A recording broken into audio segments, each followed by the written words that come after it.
के झुमका हो, पटना के पायल ले अइहा झुमका के झुमका हो। कलकत्ता से चोली ले अइहा मुंगेर घुमैहा हम कहो। कलकत्ता से चोली ले अइहा बाता घुमैहा हम कहो। कलकत्ता से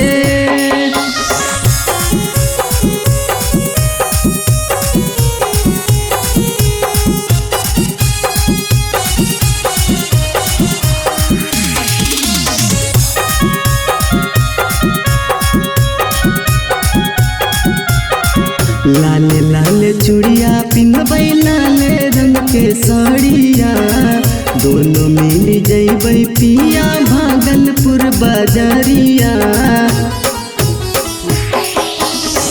लाल लाल चूड़िया पिन्हबै लाल रंग के साड़िया, दोनों मिल जइबै पिया भागलपुर बाजारिया।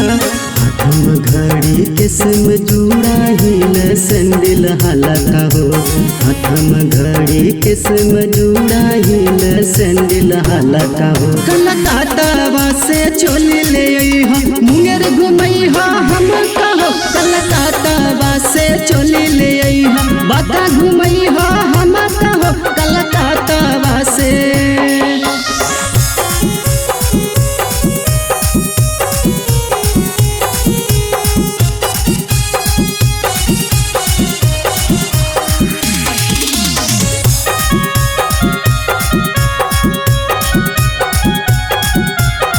लखनऊ लहंगा पीनी जइबै सैया झार के, हाथ में रुमाल गमा कौआ सेंट मार के।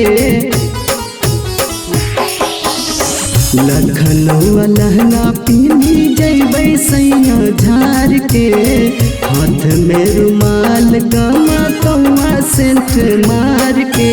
सैया धनंजय ब्लाउज ले अइहा पीठे झाला कौआ हो, सैया धनंजय ब्लाउज ले अइहा पीठे झाला कौआ हो। कलकत्ता से चोली ले